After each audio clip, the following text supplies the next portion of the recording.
हामीसँग आज हाम्रो स्क्रिनमा हुनुहुन्छ पास्टर माइकल मगर, जो लामो समयदेखि अमेरिका स्थित एटलान्टामा भएको एटलान्टा नेपाली चर्चमा पास्टरीय रूपमा सेवा गर्दै हुनुहुन्छ। उहाँको श्रीमती हुनुहुन्छ पास्टर तिर्सा खड्का मगरज्यू हुनुहुन्छ।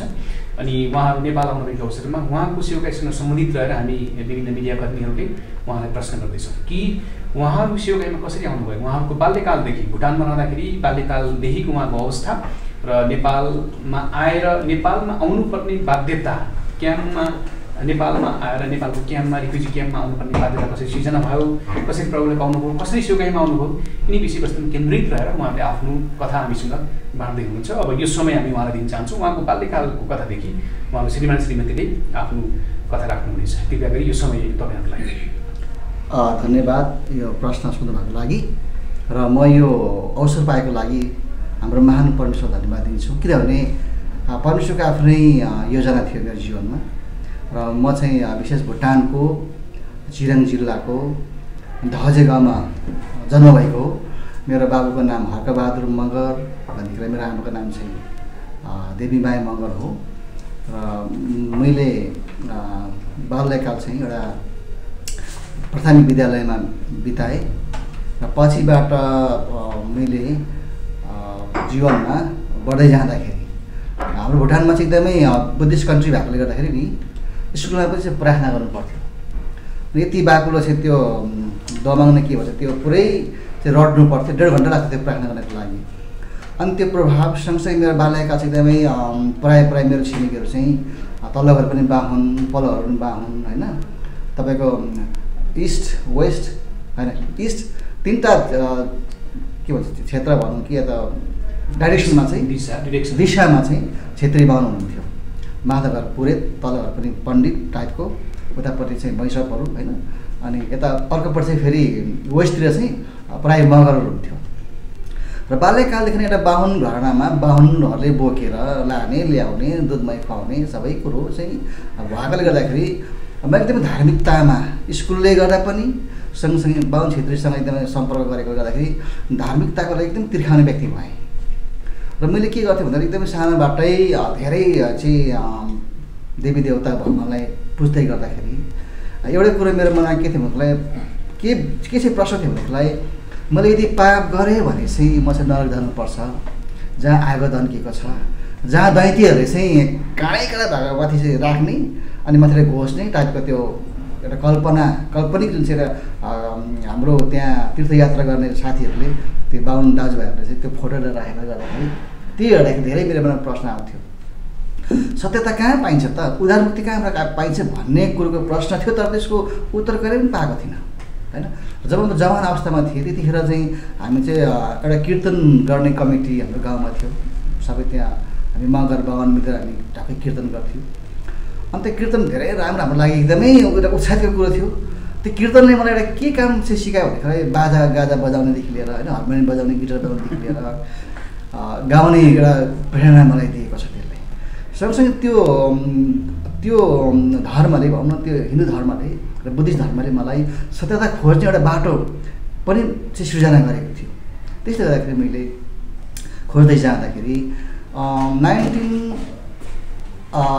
स्कुलमै मैले प्रवेशको बारेमा त मैले पढाएँ हो, तर त्यति थाहा थिएन मलाई। पछिबाट चाहिँ के भयो भनेदेखिलाई पत्रचार गर्नु थाल्यो। पत्रचार गरेपछि प्रवेशको एकदमै त्यतिखेर चाहिँ त्यो पत्रचारले चाहिँ तपाईँको प्रवेश ख्रिस्टको किन विश्वास गर्नुपर्छ भन्ने त्यो प्रचारले नै के गर्थ्यो भनेदेखिलाई ग्रहण पनि गर्नुपर्थ्यो के, त्यो चाहिँ इन्डियाबाट सञ्चालित थियो।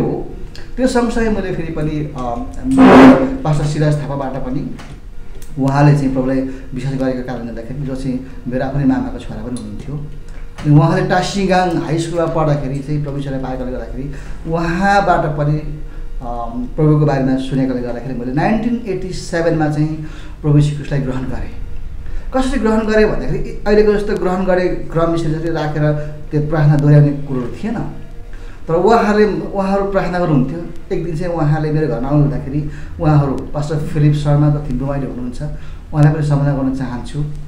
र पास्टर शैलज थापा मेरो घरमा आउनुभएको थियो र उहाँहरूले मलाई लगेर पर जानुभयो। उहाँहरू चाहिँ एकदमै एउटा के भन्छ हामी कालीझार भन्छौँ, पातीघारी भन्छौँ, पर चौरमा बसेर प्रार्थना गर्दै हुनुहुन्थ्यो।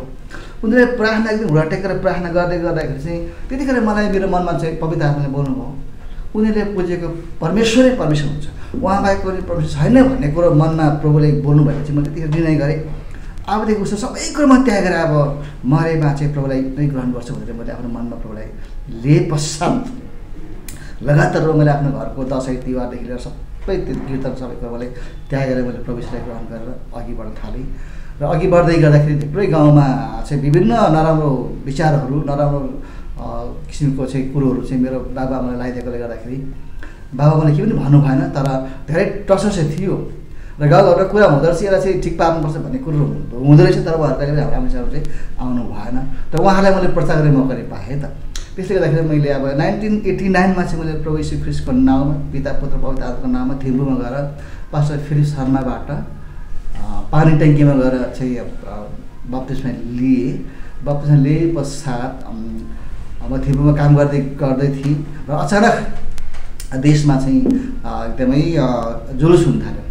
र किन चाहिँ जुलुस हुनु थाल्यो भन्दाखेरि भुटान चाहिँ राजतन्त्र भएकोले गर्दाखेरि हाम्रो कतिवटा बुद्धिजीवी मानिसहरूले चाहिँ हामीलाई अब स्वतन्त्र चाहिन्छ, मानव अधिकार चाहिन्छ भन्ने खोज गर्दै गर्दाखेरि अचानक यो जुन चाहिँ जुलुस भएपछि हामी त्यसमा चाहिँ सहभागी बन्नु पऱ्यो।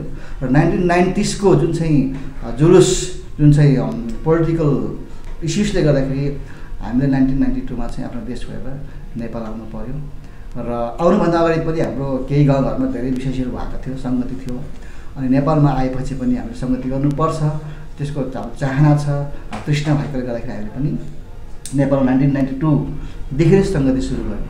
एउटा गुरुङ बाजे घरमा हामीले भेला भएर सङ्गति सुरु गऱ्यौँ। र त्यसरी नेपालमा पनि चाहिँ हामीले सेवालाई सुरु गर्दै गर्दाखेरि सुरुवातीमा चाहिँ हामीले चाहिँ स्थानीय चर्चतिर गएर सङ्गति गर्ने प्रयास पनि गऱ्यौँ। तर एउटा कुरा हामीले के चाहिँ महसुस भयो भनेदेखिलाई हाम्रो मान्छेहरूलाई टाढा जानु धेरै गाह्रो पनि छ। त्यतिखेर अलिकति असुरक्षित चाहिँ हामीले महसुस गरेका थियौँ, किनभने कतिको हेर्ने दृष्टिकोण भिन्दै पनि थियो। अलिकति सुरक्षित महसुस नभएकोले गर्दाखेरि अब हामीले आफ्नै क्याम्पमै सुरु गर्नुपर्छ भनेर चाहिँ हामीले चर्च सुरु गऱ्यौँ। र सुरु गरेपछि प्रभुले धेरै काम गर्नुभयो। एभ्री विक या त 15मा ढुक्कै बप्तिस्मा दिनु पर्थ्यो कि, त्यो धेरै मान्छे प्रभु आउनुहुन्थ्यो। प्रार्थना गर्दा भूतहरू भएको थियो, जाति हुन्थ्यो होइन, आँखा कमजोर हुनेको लागि आँखा पनि खुला हुन्थ्यो, एकदमै साक्षात् गवाहरू हुन्थ्यो त्यतिखेर। र यसरी सेवा गर्दै जाँदाखेरि धेरै मान्छे प्रभुमा आएपछि त्यहाँका धेरै साथीहरूलाई एकदमै गाह्रो भयो, हाम्रो हिन्दू साथीहरूलाई होइन, बुद्धि साथीहरूलाई अब सबै मान्छे प्रभु आउने रहेछ भन्ने डर भएछ। त्यहाँबाट धेरै सतावट सुरु भयो। अनि यस्तो सतावट थियो कि तिमीले चाहिँ प्रभुको नाममा बोल्नु हुँदैन, बुझ्यौ भने एकदमै उनीहरू चाहिँ एकदमै क्रोधित हुनुभएको थियो। अनि हामीले नाइ पनि भएन, केही पनि भएन, तर चुप लागेर बस्यौँ, प्रार्थना गऱ्यौँ, हामी सक्यौँ। र फलस्वरूप परमेश्वरले दिनदिनै विश्वासीहरू बनाउँदै लानुभएको थियो।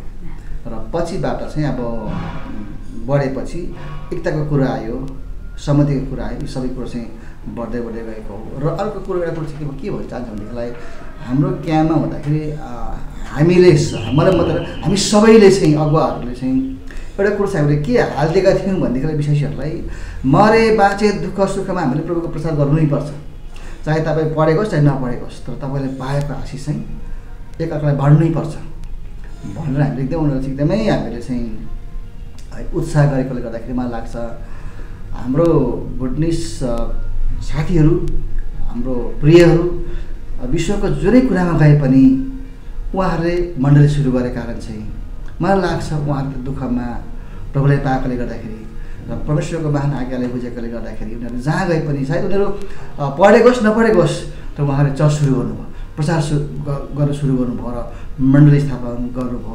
र यो मलाई लाग्छ चाहिँ प्रभुले त्यो दुःखको घडीमा हामीहरूलाई एउटा दुःखको समय दिनुभएकोले गर्दाखेरि त्यो कुरो महसुस गरेकोले गर्दाखेरि अहिले विश्वमा हाम्रो बुद्धिस्ट नेपालीहरूले स्थिर भएर काम गरेको चाहिँ मलाई त्यो आशिषले त्यो चाहिँ के भन्छ फाउन्डेसनले चाहिँ होला जस्तो लाग्छ।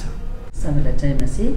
मेरो नाम त्रिषा मगर, अघि नै भनिहाल्नुभयो म खड्काको छोरी हो, छेत्री खड्का। अनि मैले मगरसँग विवाह गरेर चाहिँ म मगर भएको र म पनि एउटा हिन्दू घरानामा जन्मेको। मेरो बाबा अहिले पनि हुनुहुन्छ, 88 वर्ष पुगिसक्नु भयो, छविलाल खड्का। र मेरो आमा दमन्ता खड्का 2018मा अनन्तगढ जानुभएको छ। जुन 13 तारिकको दिनमा।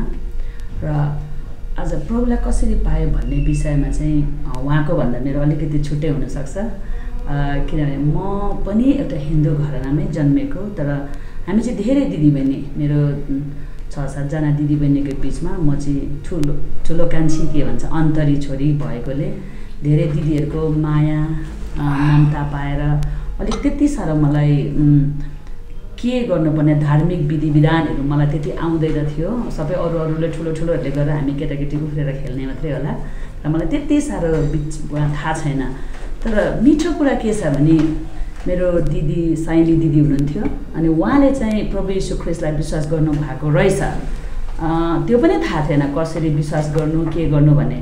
तर बेलुकी कहिले अरू 1-2 जना दाजुभाइ 1-2 जना दिदीबहिनीहरू मिलेर प्रार्थना गर्न जानुहुन्थ्यो रहेछ त्यो बेलाको जमानामा। अनि त्यो के हो कसो हो पनि थाहा थिएन।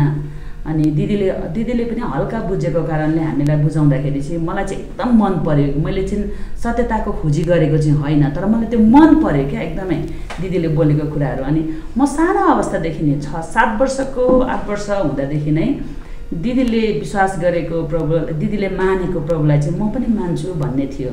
अनि नानीबाटै म एकदमै स्वार्थी पनि थिएँ। कतिचोटि स्कुलमा पोएमहरू भन्नुपर्दा के कविताहरू रटेर गर्नुपर्दा चाहिँ अघिल्लो दिन म प्रार्थना गर्नु पनि जानेर होइन, तर मैले प्रभुलाई भन्थेँ चाहिँ प्रभु भोलि यस्तो गर्नुपर्ने छ, मलाई सहायता गर्नुहोस् भन्थेँ। कसरी भन्थेँ सायद अहिले त थाहा छैन, अहिले हो भने मिठो भन्थेँ होला। अनि नभन्दै म भोलिपल्ट स्कुलमा जाँदाखेरि राम्रो हुन्थ्यो, मेरो सबै कुरा राम्रो गर्थेँ। क्लास 1 भनेको त सानै हो, 1-2 समथिङ यतिमा हुँदाखेरि।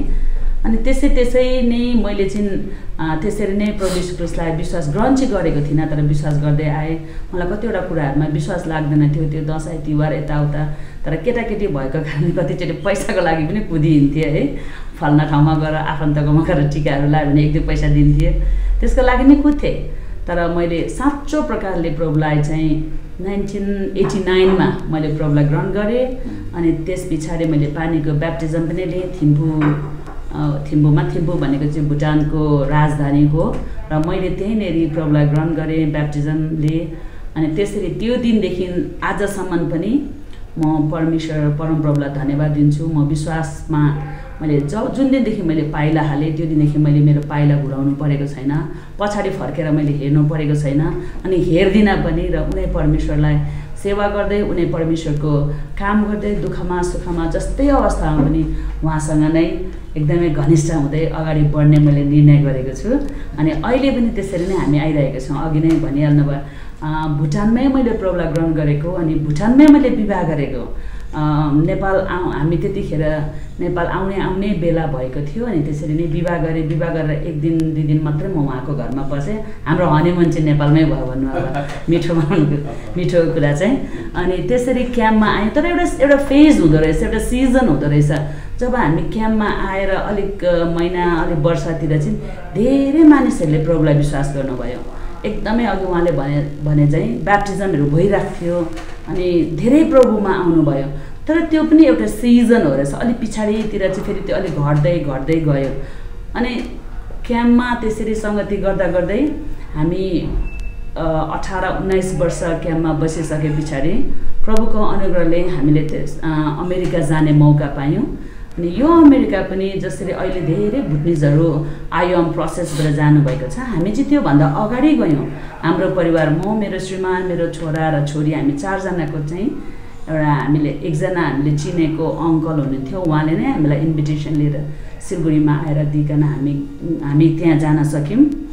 र त्यो चाहिँ 2007 मा हो। मार्च 4 तारिकको दिनमा हामीले अप्रिल 4 तारिकको दिनमा हामीले अमेरिकामा पाइलो टेक्यौँ। अनि त्यसरी नै हामी अगाडि बढी नै रहेको छौँ। प्रभुले हामीलाई सहायता गरि नै रहनु भएको छ।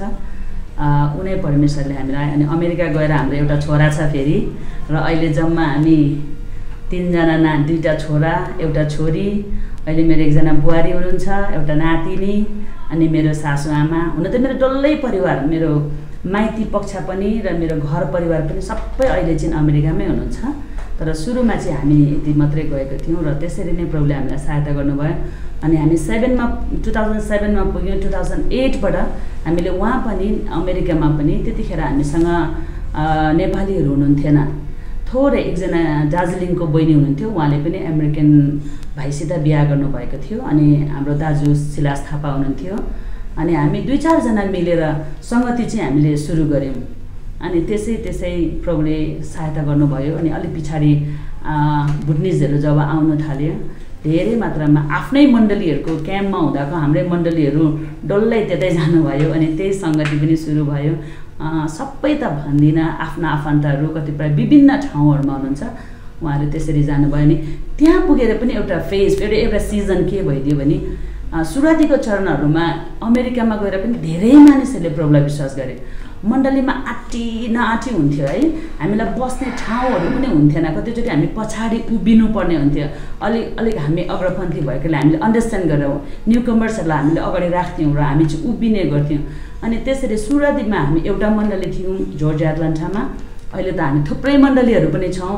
अनि कुनै मण्डलीमा पनि कमी छैनौँ हामी अहिले। पहिलाको जस्तो आँटी नहोला, किनभने मण्डली धेरै भएको कारणले गर्दाखेरि। तर हामीमा प्रशस्तै मानिसहरू हुनुहुन्छ र प्रभुले हामीलाई यी मानिसहरू दिइ नै राख्नुभएको छ र उहाँले हामीलाई एउटा अगुवाको रूपमा राख्नु पनि भएको छ। र अहिले अघि नै सुनिहाल्नु भयो हजुरहरूले, BNCA छ एउटा छाताको रूपमा। BNCA मार्फत पनि हामीले उहाँको राज्यलाई विस्तार गर्नको निम्ति अगाडि बढी नै रहेको छौँ। हजुरहरूले अझै पनि प्रार्थनामा याद गरिदिनुहोस्। हाम्रो यही आउने जुन 2, 3 र 4 तारिकमा BNCA कन्फरेन्स हुँदैछ। यसको लागि प्रार्थना एकदमै हजुरहरूको नितान्त प्रार्थनाको आवश्यक हामीलाई परिरहेको छ। र अघिको प्रश्नलाई म अलिकति जोड्न चाहन्छु।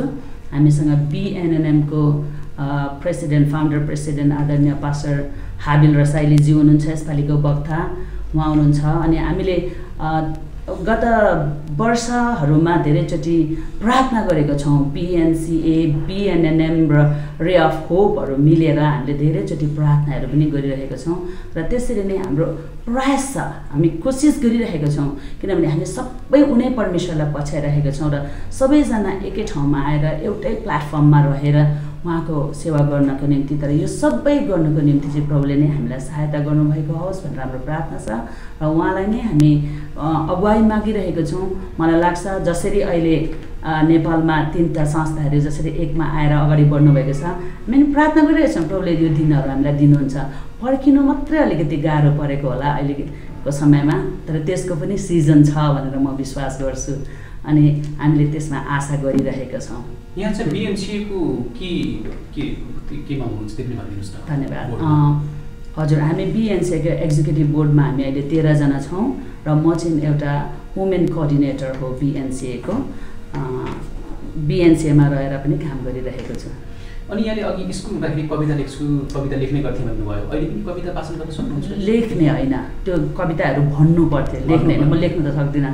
त्यो स्कुल पढ्दाखेरि पढेर रटेर हाम्रो वाचन गर्नु पर्थ्यो। सानो क्लासमा हुँदाखेरि आउँदैन त्यस्तोहरू त छैन। त्यसमा कमजोरी छ।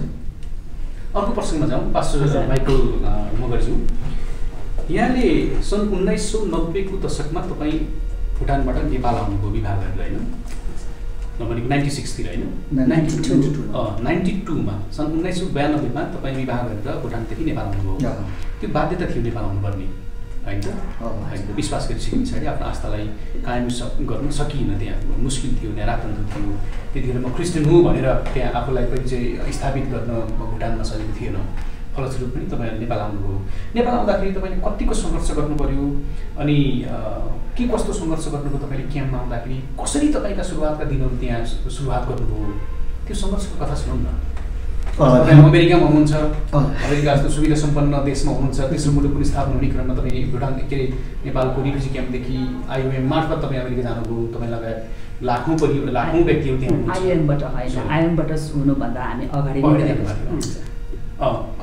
तेस्रो मुलुकको स्थापना हुने क्रममा अमेरिका पुग्नुभयो। सबै कुराहरू सेवा सुविधा एउटा अभावको जिन्दगी थियो होला सम्भवतः यहाँ, होइन? अब क्याम्पमा आउँदाखेरि त्यहाँ सबै कुराहरू तपाईँहरूको पर्याप्त छ। तपाईँहरूले आफ्नो आस्था विश्वासलाई कहिले पनि 20 को 19 हुन दिनु भएन। हामीले हेर्दाखेरि नेपालबाट त्यस्तो देख्छौँ, त्यही नै हो वास्तविकता। अनि अमेरिकामा पुगेर पनि त ठुलो विशाल जागिर तयारी हामीले देखेका छौँ, महसुस गरेका छौँ। त्यो पनि व्यक्तिहरूसँग हामीले अन्तर्वार्ता गऱ्यौँ। तपाईँको सङ्घर्षको कथा सुनाउन। अनि त्यहाँ हुँदाखेरि तपाईँले त्यहाँ भुटनिज रेफ्युजी क्रिस्चियन फेलोसिप पनि 1996 मा स्थापना गर्नुभयो। हजुर, एकचोटि सुनाउनु त्यो कथा तपाईँले कतिको सङ्घर्ष गर्नु पऱ्यो क्याम्पमा हुँदाखेरि? सायद क्याम्पको वातावरण त्यति बेला बसेको बारेमा थुप्रोले विभिन्न प्रकारले परिभाषित गरेको होला। कति दुःख कुरो प्रायः दुःखै भन्ने गर्छन्। मेरो परिभाषा पनि भिन्दै हुनसक्छ, किनभने दुःख त धेरै दुःखै थियो, तर त्यो अहिले आएर त्यो दुःख जस्तो मलाई लाग्दैन। त्यो दुःख यदि सहेको थिएन भनेदेखि हामीले हाम्रो विश्वास र सेवा अगाडि बढाउन सक्थेनौँ होला। र हामी आएको बित्तिकै अब हामी त एकदमै चिसो ठाउँबाट आएको मान्छे हो होइन। काँक्री भिट्टा भनौँ तपाईँको आसामबाट छिरेको बित्तिकै यति धेरै गरम थियो कि तपाईँको गाडीमा माथि बस्दाखेरि यो सबै यो पोल थियो कि यो ढाड पोल थियो। हामी कहाँ जान त्यो पनि थाहा छैन। काँक्री भिट्टाबाट त पस्नेदेखि चाहिँ यति धेरै तातो आएको थियो त्यो मरममा, यति धेरै तातो कुरो सास फेर्न नहुने कि त्यति साह्रो महसुस गरेँ मैले। अब एउटा कुरो के अब सबै कुरा मनै हो कि त्यस्तो साह्रो विरक्त त लागेन, तर अब हाम्रो यति नै रहेछ यहाँ केही दिनपछि फर्किन्छु भन्ने एउटा आशाले गर्दाखेरि त्यो तातो चिसो त्यो के हो त्यो के त्यो महसुस हुनु छोड्यो कि। अनि त्यहाँ आएको बित्तिकै एउटा खुसी के छ दुःखको महसुस भयो भनेदेखि हाम्रो अब घर तिर्पलको जुन चाहिँ घर छाली भएर बस्नु पर्थ्यो, त्यो एक्कासी त्यो राति हावा आएर यति धेरै हावा आउने कि तपाईँको त्यो जुन चाहिँ बाँधेको प्लास्टिक पनि ओर्नु पर्थ्यो। अनि राति सबैजना उठेर चाहिँ झुटिनु पर्थ्यो क्या, नत्र नेपालीले भइहाल्छ। टहरामा त्यो टहरामा त्यति प्रशस्त बास पनि थिएन, केही खुट्टी लगाएर चाहिँ होइन। त्यो टहरा एकैचोटि तपाईँ टहरा बस्न पुग्नु भयो कि तपाईँहरूले नै त्यो निर्माण गर्नुभयो टहरा? त्यो ठाउँ दिएको हुन्थ्यो, अनि त्यो ठाउँ पनि के भन्छ प्रपर ठाउँ पनि थिएन। जहाँ पायो त्यो अव्यवस्थित ढङ्गले चाहिँ आफूले चाहिँ क्याम्प बनाउनु पर्थ्यो कि। तिर्पल लिएर तिर्पल चाहिँ पाइन्थ्यो त्यसलाई नि, यदि बाँस टाँगेर चाहिँ त्यो तिर्पल टाँगेर चाहिँ बस्नु पर्थ्यो। अनि त्यतिखेर साह्रै दुःख लाग्यो क्या, त्यत्रो आफ्नो देश जनभूमि छोडेर आएको छ अब होइन। त्यहाँ आएर त्यस्तो खालको पर्छ, धेरै दुःख बसेर लाग्यो अब समाउनु पर्ने होइन। सँगसँगै अब त्यहाँको वातावरण धेरै गाह्रो छ। हामी चिसो ठाउँबाट आएको कारणले गर्दाखेरि धेरै पछि धेरै मान्छे चाहिँ अब एभ्रिडे लास चाहिँ लगेर जलाइन्थ्यो, गाडिन्थ्यो। आज पनि मऱ्यो भरे नि मऱ्यो भन्ने सुनिन्थ्यो। एक किसिमको त्यो दुःख पनि लाग्थ्यो। के कारणले मर्ने? बिरामी भएर कि अरू केही?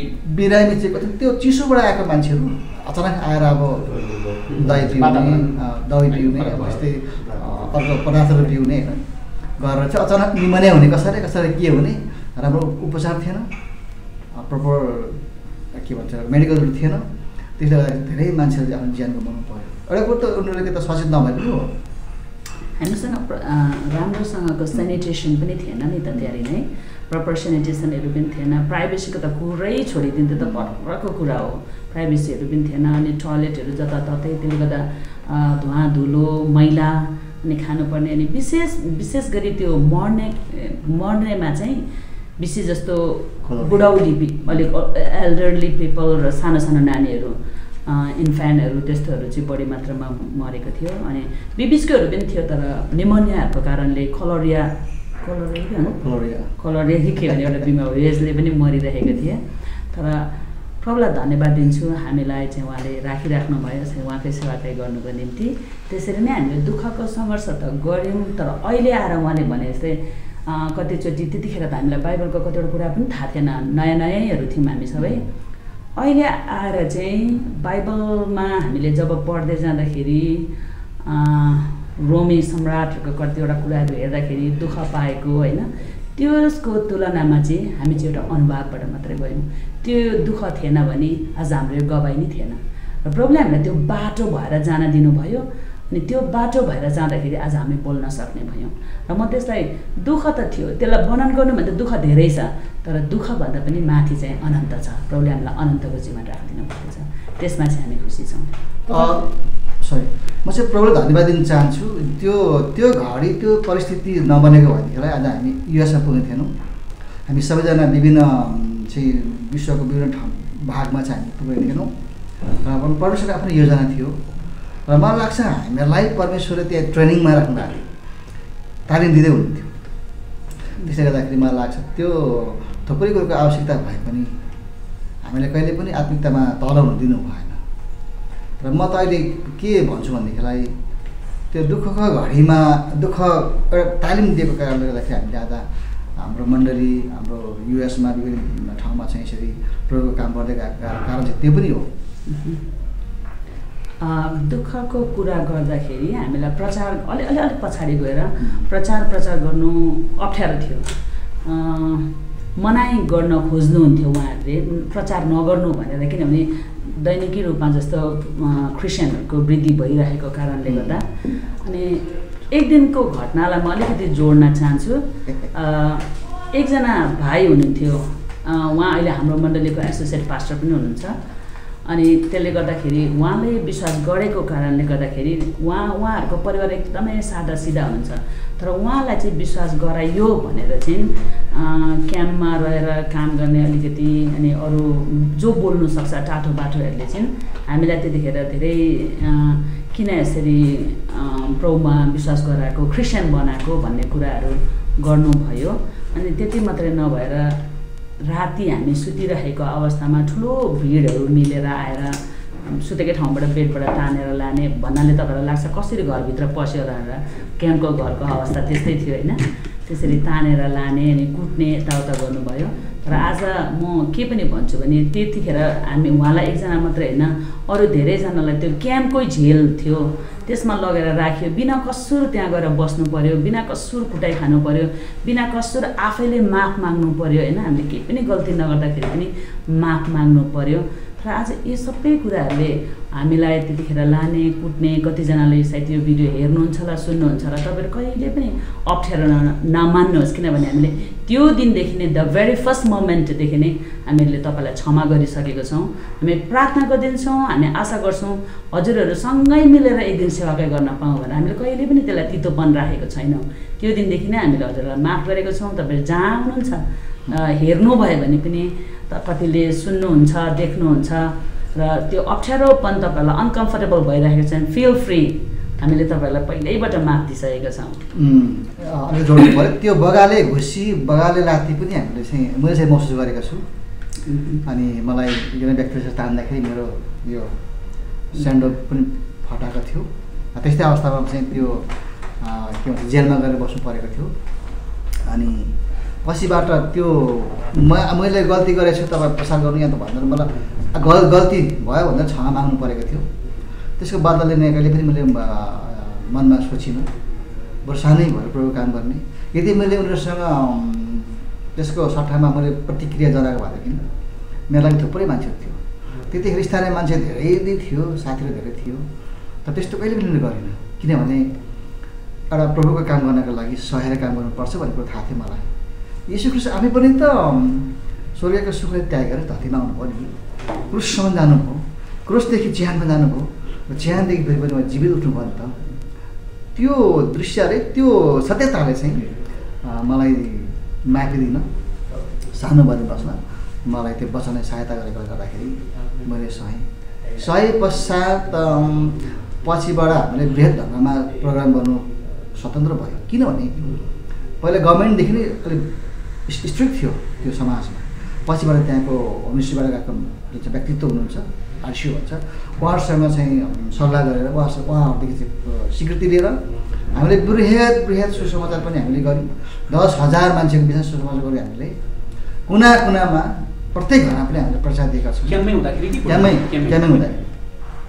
र हाम्रो चाहना के थियो भने हामी एउटा माइनोरिटी भएकोले गर्दाखेरि चाहिँ अलिक दबाउको महसुस भएकोले गर्दाखेरि हामी अब अलिकता यो बृहत ढङ्गमा महसुस के अरे प्रस्तुत हुनुपर्छ, सबैले चिन्नुपर्छ भनेर त्यति बेलाको अवस्थामा हामीले के गर्यौँ भनेदेखिलाई यो काठमाडौँमा हामीले आएर विभिन्न चर्चमा हामीले डोनेसन मागेर पैसा भेला गरेर हामीले बेलडाँगीमा ठुलो एउटा प्रोग्राम गऱ्यौँ। फर्स्ट टाइम दार्जिलिङबाट म्युजिसियनहरू बोलाएर होइन, जुन चाहिँ म्युजिकको क्षेत्रमा लिड गर्ने चाहिँ हाम्रो रुबेन तामाङ हुनुहुन्थ्यो जो क्याम्पस क्रुसेड फर क्राइस्टमा काम गर्नुहुन्थ्यो। उहाँको नेतृत्वमा म्युजिसियनहरूलाई ल्याएर अहिले कहाँ हुनुहुन्छ मलाई थाहा छैन कहाँ हुनुहुन्छ। सायद तपाईँ दिदी हुनुहुन्छ भने रुबेनजी धन्यवाद तपाईँलाई सम्पर्क गर्नु होला है। र त्यो क्षण अहिलेको सम्झिन्छु म। दार्जिलिङको एकदमै अनुभवी बाँसुरी बजाउने म्युजिसियनहरू ल्याएर अनि मेरी रसाइले पनि आउनुभएको थियो गीत गाउनको लागि। अनि बृहत अरूसँग सुसमाचार कार्य हामी गऱ्यौँ। त्यसो गर्दा गर्दै हामीले चाहिँ क्याम्पमा पनि होइन यसरी सेवाका अघि बढ्दै गएपछि कति सालको कुरा हो यो त 1996 को कुरा होला। हामीले यो यसभन्दा पहिला चाहिँ त्यस्तो खालको कार्यक्रम कहिले भएको हामीलाई त प्रचार गर्न पनि ऐतिहासिक कार्यक्रम थियो। मनाइ थियो प्रसार गर्नु पनि हामीलाई। तपाईँहरूसँग त्यो फोटोहरू केही छ अहिले त्यो उपलब्ध गराउन सक्नुहुन्छ? हामीसँग के फोटोहरू छन् यहाँ छैन, घर गएर तपाईँहरूलाई पठाउन सक्छु। छ त्यस्तो फोटोहरू छ हामीसँग। जस्तै अब तपाईँ चाहिँ भुटानदेखि अहिले युएसए पुग्नुभएको छ, नेपाल हुँदै त्यहाँ पुग्नुभएको छ। अहिले तपाईँ युएसए हुँदाखेरि यो नेपालको बढी माया लाग्छ कि भुटानको बढी माया लाग्छ तपाईँलाई? दुईवटा देशमध्ये तपाईँ त नेपाल पनि हुनुभयो अनि त्यसपछि भुटानिज पनि हुनुभयो अनि अहिले युएसए पनि तपाईँकै छ। भनौँ तपाईँलाई चाहिँ यदि सोच्नुभयो भने चाहिँ भुटान र नेपालमध्ये कुन माया लाग्छ? बडो गाह्रो प्रश्न हो, तर मलाई त के लाग्छ भने भुटानको त्यतिकै माया लाग्छ, नेपालको त्यतिकै माया लाग्छ। युएस त अब भन्नैपर्ने आफ्नो अब त्यहाँ बस्ने ठाउँ त्यहाँ भएपछि त्यहाँको नागरिक भएपछि त्यहाँ पनि माया छ। तर मलाई लाग्छ कहिले कहिले सपनामा पनि भुटान पुगिरहेको हुन्छु, जहिले पनि सपनामा भुटान पुगिरहेको हुन्छु अनि नेपाल आइरहेको हुन्छु सपनामा पनि। भन्नुको मतलब नेपाल भुटान र युएस मात्रै होइन, अहिले त मलाई सब विश्वले पनि धेरै माया लाग्छ होइन, कुनै के भएको र स्पेसली नेपाल र भुटान अनि इन्डिया तिनवटा देशमा हामी पहिला टकेकोले गर्दाखेरि तीमध्ये प्राथमिकता चाहिँ त्यही तिनवटा देशमा आउँछ। अब तपाईँहरू दुवैजना जसले चाहिँ सेवाकाई गरिरहनु भएको छ, मैले अलिकति रोमान्टिक प्रश्न गरेँ। जुन तपाईँहरू चाहिँ धेरै जोडीहरू चाहिँ कोही चाहिँ श्रीमान चाहिँ सेवाकाईमा हुन्छ, कोही चाहिँ श्रीमती मात्रै सेवाकाईमा हुन्छ, तपाईँहरू चाहिँ सेवाकाईमा दुवैजना लागिरहनु भएको छ। अनि यो सेवाकाईको यात्रामा एकले अर्कालाई चाहिँ कसरी साथ दिइरहनु भएको छ?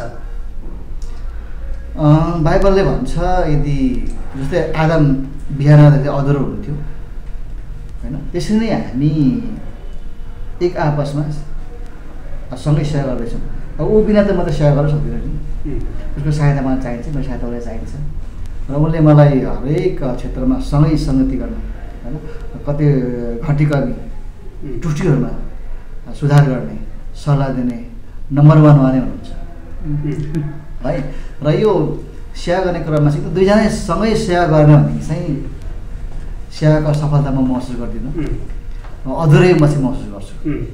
अनि अर्को कुरा जस्तै तपाईँ चाहिँ खड्काको छुट्टी छेत्री, तपाईँ चाहिँ मगर, अनि यो जुन तपाईँको चाहिँ पक्कै पनि लभ म्यारेज नै भएको होला कि कस्तो हो? यो कम्ती लभ भयो त्यति धेरै लभ भएन, लभ गर्ने अवसर पाउनु भएन, पाइन। बिहा देखेको हप्ता 15 दिनमा मलाई चाहिँ हाम्रो अब स्थिति त्यस्तै भयो, देश छोडेर आउनु पर्ने, छोडेर आउँ त अब के हो के थाहा छैन, नेपाल आउनु पर्ने, फर्केर जाने कुरो भएन। अहिले मलाई त मन पनि हाल्यो उहाँलाई देखेर होइन। अब हामीले प्रार्थना गऱ्यौँ, उपास बस्यौँ, विवाह गर्ने प्रक्रियाहरू मिलाउने, तर त्यो सम्भव भएन देशको परिस्थितिले गर्दाखेरि। अनि अब त्योभित्र जस्तै कास्टको कारणले गर्दाखेरि तपाईँको प्रेम सम्बन्धलाई अलिकति टाढा राख्ने खालको के कुराहरू भयो भएन? त्यस्तो थियो अब किनभने देश छोडेर हिँड्नुपर्ने नम्बर 1 हो त। अनि अर्को कुरो त अब हामीले जुन चाहिँ विवाहको प्रक्रियामा त्यो सफल पारिवारिक कतिवटा कारणले गर्दाखेरि त्यो अलिकति नहोला जस्तो भएको थियो, समयको कारणले पनि, स्पेसल समयको कारणले पनि हो, किनभने हामी नेपाल आउनलाई तयारी थियौँ, त्यही भएको कारणले पनि हो। तर अघि नै उहाँले भनिहाल्नु, हामी देखेको पनि थियौँ, देखेको 15 दिनमा हामीले बिहा गरेको, देख्नु पनि हामी एउटा सङ्गतिमै भेट भएको। म एकजना आन्टीको घरमा सङ्गतिमा, मैले अघि नै भने म थिम्पू राजधानीमा बस्थेँ, अनि अब नेपाल जानुपर्छ भनेर चाहिँ म गाउँमा गएको थिएँ। अनि गाउँमा जाँदाखेरि मैले भर्खर प्रभुलाई विश्वास गरेको, अनि सङ्गतिको चाहिँ त्यो चासो थियो मलाई। अनि त्यसले गर्दाखेरि म एकजना आन्टी, त्यो अर्को गाउँमा चाहिँ आन्टी विश्वासी हुनुहुन्छ अरे भनेको सुनेर चाहिँ त्यो आन्टीको घरमा म सङ्गतिमा गएँ। अनि त्यही दिन बेलुका न भोलिपल्ट उहाँ पनि एउटा गिटार बोकेर उहाँलाई पनि त्यस्तै सङ्गतिकै खोजीमा त्यहाँ आउनु भएको रहेछ। अनि हाम्रो भेट चाहिँ सङ्गतिमै भएको। जस्तै हजुरले उहाँलाई चाहिँ उहाँको के कुराहरू देखेर तपाईँले मन पराउनु भयो र हाम्रो सरले चाहिँ उहाँको चाहिँ के कुराहरू चाहिँ महत्त्वपूर्ण देखेर मन पराउनु? अब के भन्छ अब फिगरमा अनुहारमा मोहरमा त त्यसै पनि मन परिहाल्यो उहाँलाई होइन उहाँले पनि मन पराउनु भयो होला बाध्यता पऱ्यो थाहा छैन मलाई अब विश्वास गर्नु पऱ्यो सबैको सेम विश्वास गर्नु पऱ्यो खासमा चाहिँ हामी लभ भन्दा पनि प्रभुको वचन होइन प्रभुको एउटा वचनले सेवाले गर्दाखेरि हामी चाहिँ विशेष हाम्रो बिहा भएको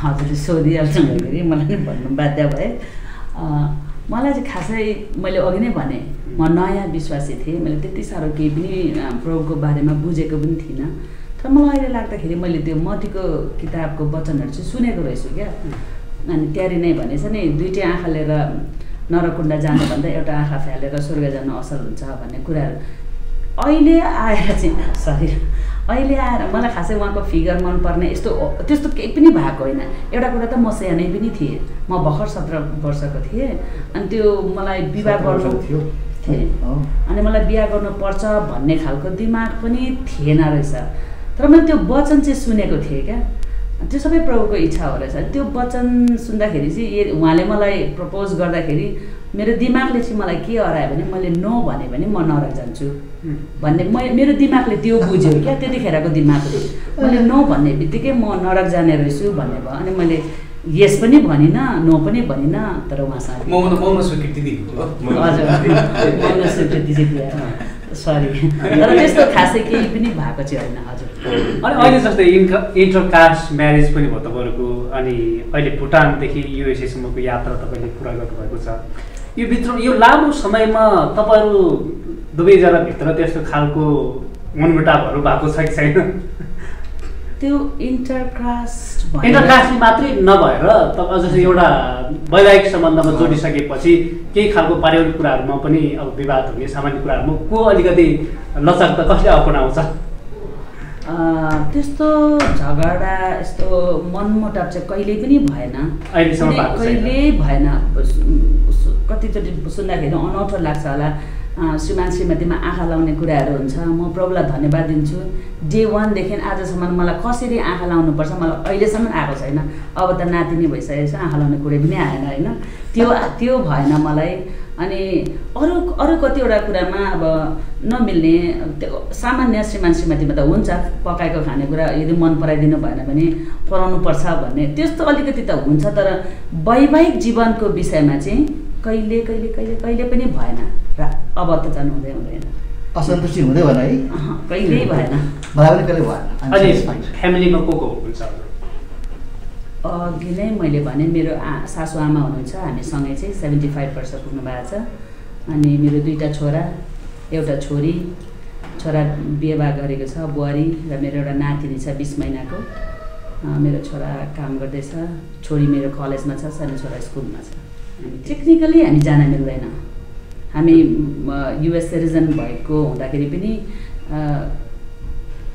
बर्थ कन्ट्री भन्दाखेरि हाम्रो भुटान नै हो त्यसले गर्दाखेरि हामी जान चाहिँ मिल्दैन यो भन्ने नभए तर म भुटानभित्रै नभए नि जयगाउँसम्म चाहिँ जुन चाहिँ बोर्डर हो अनि मेरो प्राय दिदीबहिनीहरू सबै भुटानमै भएको कारणले गर्दाखेरि 17 मा हामी गएर त्यहाँ बोर्डरमा गएर भेटेको छौँ भुटानमा जन्मेकोले गर्दाखेरि हजुरहरूले तपाईँ भुटान गभर्मेन्टले हामीहरूलाई यो सिटिजन भएर तपाईँको देशमा प्रवेश गर्न दिनुभयो भने हामी एकदमै आभार व्यक्त गर्नेछौँ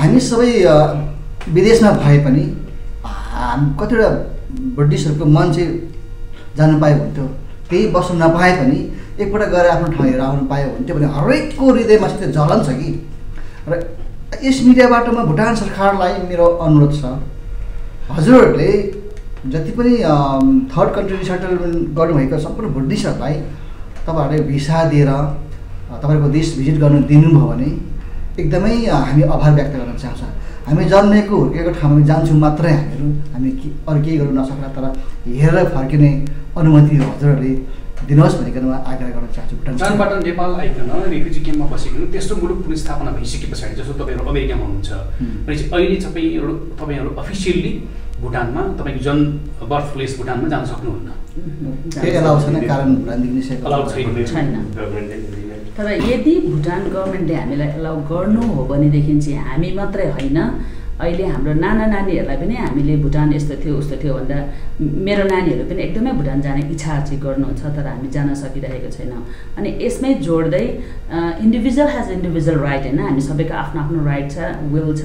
र अघि उहाँले प्रश्न गर्नुभएको थियो नेपाल र भुटान यत्रो वर्ष बस्नुभयो कुन देशलाई माया हुन्छ भन्दाखेरि, अब म मेरो पर्सनल पोइन्ट अफ भ्यूबाट भन्नुपर्दाखेरि चाहिँ मलाई चाहिँ स्टिल भुटानको माया लाग्छ। मेरो डाँडा काँडा खोला नाला, मेरो खेतबारी कहाँ ढुङ्गा थियो, कुन रुखको फेदमा बसेर हामी खाजा खान्थ्यौँ काम गर्दा, मकै गर्दा, त्यो सबै याद छ। स्टिल अहिले पनि मलाई जान पाउनु हो भनेदेखि म पुग्थेँ मेरो गाउँमा जस्तो लाग्छ। विगत 2-3 वर्ष अगाडि मैले मेरो बडाबाको छोरा भुटानमै हुनुहुन्छ, उहाँसँग कुरा गरेको थिएँ, यदि मलाई भुटान आउन दिनु भने चाहिँ म कुदेर गएर मेरो खेतको अन्तिम पुछार गरामा म टेकेर आउँथेँ भन्दाखेरि दाजुले भन्नुभयो अहिले पुरा बदल लागेको छ, तँ जान सक्दैनस् भन्नुभयो। तर त्यो माया, त्यो ममता, त्यो जान पाएदेखि चाहिँ म यसो गर्थेँ भन्ने चाहिँ एकदमै छ। म पनि त्यही भन्न चाहन्छु, यदि हामीले जाने अनुमति पायौँ भने चाहिँ मानिसहरू थर्ड कन्ट्रीबाट सेटलमेन्ट भएको भुटनिजहरूको ओहिरो चाहिँ भुटानमा अवश्य नै हुन्छ। इकोनोमिक फ्याक्टरमा पनि धेरै बरु राम्रो पनि हुन्थ्यो, तर त्यो माध्यम अहिले भएको छैन र म चाहन्छु होस् भनेर। जस भुटानी सरकारले युएसएमा रहेका सम्पूर्ण भुटानिजहरूलाई जस्तो बाटो खोलिदियो भने त्यहाँ बसोबास गर्ने सबै भुटानीहरू जान एकदमै इच्छुक हुनुहुन्छ। अनि अर्को जस्तै तपाईँहरू यो झापाको एउटा शरणार्थी क्याम्पमा धेरै बस्नुभयो, अहिले तपाईँ नेपाल आउनुभएको छ, कहिलेकाहीँ त्यहाँ पनि भिजिट गर्नुहुन्छ कि हुँदैन? अवश्य। यसपालि पहिला 17मा आउँदा पनि हामी गएथ्यौँ, क्याम्प भिजिट गर्छौँ किनभने अघि नै हजुरले भन्नु हाम्रो त्यहाँनिर माया छ, ममता छ, हामीले ढुङ्गा बोकेको, पानी बोकेको, दाउरा बोकेको सबै याद छ। हामी 17मा आउँदा पनि क्याम्पहरू डुल्यौँ र यो भिजिटमा पनि हामीले बेलडाङ्गी क्याम्प रहेछ अहिले र पत्री क्याम्प, दुईटै क्याम्पलाई हामीले भिजिट गरेर आएको छौँ। अहिले त्यहाँ बसोबास गर्नेहरूमध्ये तपाईँहरू त अहिले युएसए जानुभयो, अनि भुटनिजहरू त्यहाँ अहिले पनि शरणार्थी क्याम्पमै हुनुहुन्छ कि कतिपय? हजुर हुनुहुन्छ, उहाँहरूसँग भेटघाट गर्नुहुन्छ? हजुर एकदमै, भर्खरै पनि गएर आएको। अनि उहाँहरू चाहिँ अहिलेसम्म चाहिँ त्यो शरणार्थी क्याम्पमै बस्नु भएको छ, तपाईँहरू चाहिँ युएसए जानुभएको छ, उहाँहरू चाहिँ किन जान नमान्नु भएको हो? केही टेक्निकल प्रब्लम भएर हो? सायद हुनसक्छ, कतिजनाको बाहिरको विवाह गरेर, कतिजना त्यो टाइममा त्यो जुन बेला ओपन थियो त्यो बेला उहाँहरू इन्डियामा हुनुहुन्थ्यो, कता कता हुनुहुन्थ्यो, त्यो कारणले। अनि कतिजना त म जाँदिनँ तेस्रो मुलुक भुटानै फर्केर जान्छु भन्नेहरू पनि हुनुहुन्छ। मैले सुनिरहेको थिएँ जस्तै फेरि यस्तो खुल्यो भने चाहिँ हामी जान्छौँ भनेर, थाहा छैन खुल्छ खुल्दैन। कतिजना चाहिँ इन्ट्रेस्ट भएर पनि श्रीमान श्रीमती बिचमा नमिलेको कारणले श्रीमती जान इच्छा गर्ने, श्रीमान इच्छा नगर्ने भएर पनि हुनुहुन्छ। त्यस्तो विभिन्न कारणहरू छन्। तपाईँलाई जस्तै त्यहाँ भिजिट गर्नुभयो भने त्यहाँ त धेरै लामो समय बस्नुभयो, हजुर, त्यहाँ जाँदाखेरि र त्यो कुराहरू भिजिट गर्दाखेरि तपाईँहरू बसोबास गरेको ठाउँ जुन भिजिट गर्दाखेरि तपाईँहरूको मनमा कस्तो खालको चाहिँ एउटा भाव पैदा हुन्छ? माया लाग्दो रहेछ। म 17मा जाँदा चाहिँ हामी बसेको छाप्रो नम्बरमै पुगेँ, त्यहीँनिर पुगेर त्यहाँ चाहिँ अहिले अर्को एकजना कोही बस्नु हुँदो रहेछ, तर हामीले गाडेको त्यो फलमको के भन्छ पिलर त्योहरू पनि देखेँ, सुमसुमाएँ होइन, मजा लाग्यो, त्यस्तोहरू हुँदो रहेछ। तर विडम्बनाको कुरा योपालिको भिजिटमा चाहिँ मेरो छाप्रो चाहिँ कहाँ थियो भनेर मैले पत्तै पाइनँ, किनभने मान्छेहरू घटेर धेरै कम्ती भएको रहेछ। अनि अर्को कुरा त रुख बिरुवाहरू बढेर ठुल्ठुलो भएको, केराघारी ठ्याप्पै होइन, त्यसले गर्दा मेरो छाप्रो चाहिँ कहाँ रहने थियो भनेर मैले पत्तो पाउनै सकिनँ।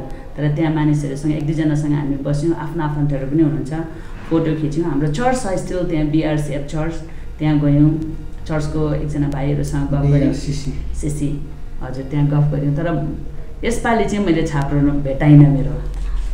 यो पनि भुटान सरकारलाई मेरो अनुरोध छ, यदि भुटान सरकारले थर्ड कन्ट्रीमा रिसेटल भएको विगतको भुटनिजहरूलाई हजुरको देशमा एला गर्नुभयो भने तपाईँको देशको रेभेन्यू पनि पक्कै नै बढ्नेछ। सँगसँगै ती मान्छेहरू त्यहाँ गएर बसोबास गर्नु पक्कै पनि उनीहरूको मनमा मन छैन, किनभने उनीहरूको अलरेडी आफ्नो देश युएसमा विभिन्न देशमा उनीहरू सेटल भइसकेको छ, उनीहरूको आफ्नै घर सबै कुरो छ। र तपाईँहरूले कति पनि चाहिँ असुरक्षित महसुस नगरिदिनु होला, तपाईँहरूको गार्ड तपाईँको आर्मीसँगै तपाईँले हामीलाई सुरक्षासँगले गाउँमा लगेर फर्काइदिए पनि हामी त्यसको एकदमै ओके होइन ओके र त्यसले गर्दाखेरि विशेष भुटान सरकारलाई मेरो फेरि पनि अनुरोध छ हजुरहरूले त्यो जन्मेको देशमा जानका लागि सम्पूर्ण विस्थापित भएका डिफ्रेन्ट कन्ट्रीमा रिसेटल गरेका सबै जनताहरूलाई आउने अनुमति हजुरलाई दिनु होला।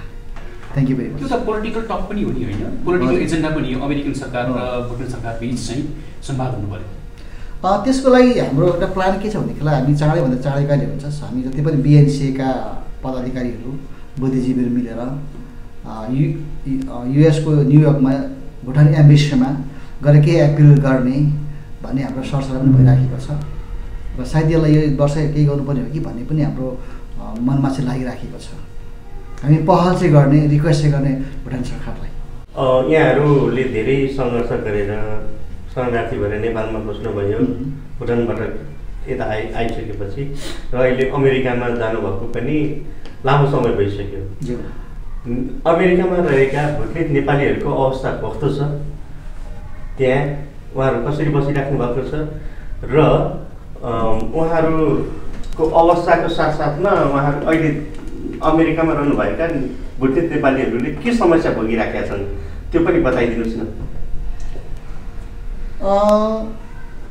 के भन्छ यो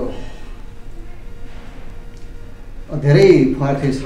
जस्तै अब हामीले मेटेरियलकै कुरो गर्नु पर्दाखेरि त्यहाँको अब आर्थिक अवस्थादेखि लिएर त्यहाँका वातावरण सबै कुरो राम्रो छ, त्यो कुरोमा चाहिँ एकदम उहाँहरूले इन्जोय गरिनु भएको छ। तर अर्को दुःखको कुरो चाहिँ के छ भनेदेखिलाई हामी कतिजना साथीहरू कतिजना हाम्रो भुटनिसहरू चाहिँ काम कुलतमा लागेर कतिजना होमलेस पनि भएको छ भन्नेखाले कति एकदमै पढाइमा धन सम्पत्तिमा धेरै प्रगति गरिराखेको छ पोजिटिभली हेर्दाखेरि। तर नेगेटिभली हेर्दाखेरि कतिजना मान्छेहरू चाहिँ अब त्यही हो कुलतमा लागेर कता होमलेस पनि भएको अवस्था पनि छ। जस्तो कि अहिले भौतिक रूपमा त धेरै राम्रो छ भन्नुभयो, तर कतिजना पास्टर लिडरहरूले चाहिँ हामीसँग उता हुनुहुने विशेष गरेर पास्टर लिडर जोसँग हामी चिनजान छ उहाँहरूले चाहिँ के चाहिँ गुनासो गरिराख्नुहुन्छ भनेदेखि अब आउने पुस्ताले चाहिँ नेपाली भाषा बिर्सिनु भयो, हाम्रो संस्कार हाम्रो कल्चरहरू होइन बिर्सिने भयो भन्ने कुराहरू चाहिँ गुनासो गरिराख्नु भएको छ। त्यो जगेर्ना गर्नको लागि चाहिँ यहाँले कसरी काम गरिराख्नु भएको छ, के योजनाहरू छ त्यो पनि बताइदिनु। एकदमै राम्रो प्रश्न गर्नुभयो तपाईँ, धन्यवाद यसको लागि। यसको बारेमा फिक्री गर्नुपर्ने त काम के रहेछ पहिला पहिला मलाई फिक्री लाग्थ्यो, तर मैले धेरै इन्डियनको बारेमा पढेँ, कोरियन भियतनामिज लाओजियन थुप्रैको बारेमा हेर्दाखेरि चाहिँ हाम्रो मात्रै दशाती होइन रहेछ क्या, अरूको पनि दशा त्यस्तै भएको रहेछ। त्यसले गर्दाखेरि सकेसम्म हामीले जगेर्ना गर्ने सिकाउने हाम्रो काम हो, र आउने भाइहरूले त्यसलाई फलो गरे नगरे उनीहरूको आफ्नो काम हो, त्यसलाई एम्फासाइज गर्ने र उनीहरूले प्र्याक्टिसमा ल्याउने हाम्रो काम हो। तर अब हुँदैन भनेर त्यसको लागि चिन्ता र फिक्री गरेर चाहिँ केही पनि चाहिँ फाइदा छैन हामीहरूलाई, किनभने देशको वातावरणले सबै कुरो मान्छेले पाउने कुरो हो। के कुरा पनि सुनिन्छ भनेदेखि अब यहाँहरू त नेपालमा लामो समय बिताउनु भयो, त्यही हिसाबले नेपालको माया छ यहाँहरूलाई, तर कतिजना उतै गएर जन्मिनु भएको अहिलेको भनौँ न नानीहरू नेपालको अवस्था त थाहा थिएन, उहाँहरूले कस्तो भोगे कस्तो अवस्था थियो। अब यहाँले जसरी भुटानमा अलिअलि अनुभव छ त्यसको पनि अनुभव गर्न पाउनु भएको छैन। अब अहिले जन्मिँदै गरेको भनौँ न हुँदै गरेका नानीहरूले चाहिँ अब नेपाली भाषा संस्कृति त भुल्छन् नै, साथसाथमा यो आत्मीयता नेपालसँग जुन आत्मीयता यहाँहरूको छ त्यो चाहिँ सिलाउँदै जान्छ कि जाँदैन, यहाँलाई चाहिँ कस्तो लाग्छ? वहीँ जन्मेको नानीहरूलाई चाहिँ त्यो गाह्रै पर्ला सम्झना हुनुको लागि। मेरो पनि एउटा छोरा छ वहीँ जन्मेको। हामीले पहिला यो गर्दाखेरि अब यताको नेपालको कतिवटा कुराहरू हामीले भन्छौँ उसलाई यस्तो हो उस्तो हो भन्छौँ। अब पहिला क्याम्प आउने बित्तिकै हाम्रोमा मैले अघि नै भने प्रपर सेनिटेसनहरू थिएन, टोयलेटहरू केही थिएन, यस्तो थियो भन्दाखेरि ऊ सक हुन्छ क्या, कसरी अनि तपाईँहरू कहाँ जानुहुन्थ्यो यस्तो भन्ने। अनि वुड बाहिर जङ्गलमा जान्थ्यो, अनि जङ्गलमा जतासुकै टोयलेट पेपरहरू राखिदिएको हुन्छ भन्ने उसको थट्स क्या, उसको विचार उसको दिमाग। अनि हामीले होइन त्यस्तो हुन्थेन, त्यहाँ लिप्सहरू हामी युज गर्थ्यौँ भन्दै उहाँले भनिदिनु हुँदाखेरि अनि पोइजन आइभी भनेको चाहिँ यहाँ भलायो के भन्छ नि, उता चाहिँ एउटा सानो झार हुन्छ पोइजन आइभी, त्यही भलायो खालको। अनि तपाईँहरूलाई पोइजन आइभी हुन्थेन यस्तो भन्ने उसको दिमागले पहिले, तर यो चाहिँ 4-5 वर्ष अगाडिको कुरा त्यस्तोहरूको छ। अनि उनीहरूको लागि चाहिँ नेपाल सपनै छ क्या, तर हामी भन्ने गर्छौँ यस्तो उस्तो भनेर हामी इन्करेज गर्छौँ। तर मेरो लागि पढिदिन सक्यो नेपाली भने विच इज ग्रेट, तर यदि पढ्न सकेन भने एटलिस्ट बोलिदियो भने पनि चाहिँ राम्रो हो भन्छु। तर विडम्बनाको दुःखलाग्दो कुरा चाहिँ यही छ, कतिवटा फ्यामिलीमा इन्टरप्रेटर राख्नुपर्ने अवस्था चाहिँ भएको छ। घरमा बुढाबुढी बाजे बोजूहरू हुनुहुन्छ भने नाता नातिनाले नेपाली बोलिदिँदैन, अनि त्यहाँनिर निकै गाह्रो छ, समस्या चाहिँ छ, भोग्नु परेको छ। तर हाम्रो प्रार्थना हाम्रो इच्छा चाहिँ त्यही नै हो, लेख्न पढ्न नसके तापनि बोली मात्रै दिन सक्यो भने पनि राम्रो हुन्थ्यो भन्ने चाहिँ इच्छा छ। अन्तमा अब अन्त्य गरिदिनुहोस् न। हस्, एउटा सानो प्रश्न, लास्ट प्रश्न यो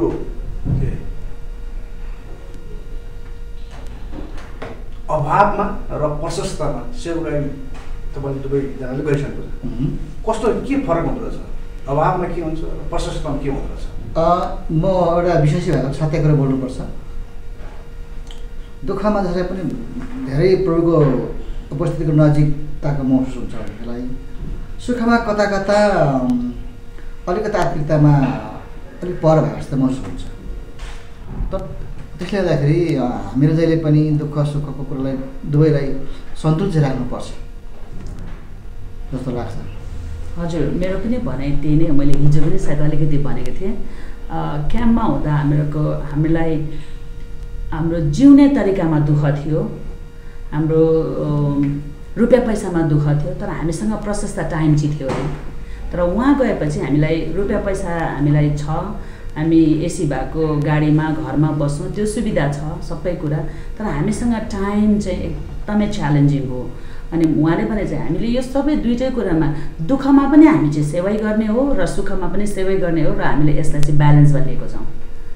यहाँले नै रुपियाँ पैसाको भौतिक कुराको दुःख थियो भने उहाँ टाइमको दुःख छ, तर त्यसलाई मिलाएर ल्याउँदाखेरि चाहिँ प्रशस्तको टाइमबाट हुँदाखेरि गरेको सेवा र अभावबाट निकालेको समयमा भिन्दै आशिष चाहिँ हुँदो रहेछ। त्यो कुरा थाहा चाहे मैले यहीँबाट म विशेष अनुरोध गर्न चाहन्छु। कतिजना हाम्रो मान्छेको दुःखमा धेरै प्रार्थना गर्ने सेवा गर्ने व्यक्तित्वहरू हुनुहुन्थ्यो, पछिबाट त्यसको उत्तर पाएपछि कतिले प्रवृत्ति आएका छन्, कति सेवामै आएका छैनन्। जतिजना तपाईँ युएसमा विभिन्न विश्वमा तपाईँ हुनुहुन्छ ब्रिटिस साथीहरू विश्वासीहरू, हजुरहरूको जुन दुःखमा तपाईँको प्रार्थना थियो, अभावमा प्रार्थना थियो, त्यही प्रार्थना तपाईँको प्रशस्ततामा तपाईँको सुखी जीवनमा पनि त्यो एउटै समान रहोस् भनेर म विन्ती गर्न चाहन्छु। सेवा जानु नछुनुहोस्, प्रभुको नजिक जानु नछुनुहोस्, सुखले नमातिनु होला, दुःखमा नमातिनु होला, नातिनु होला भन्ने एउटा आह्वानलाई प्रस्तुत गर्न चाहन्छु। Thank you.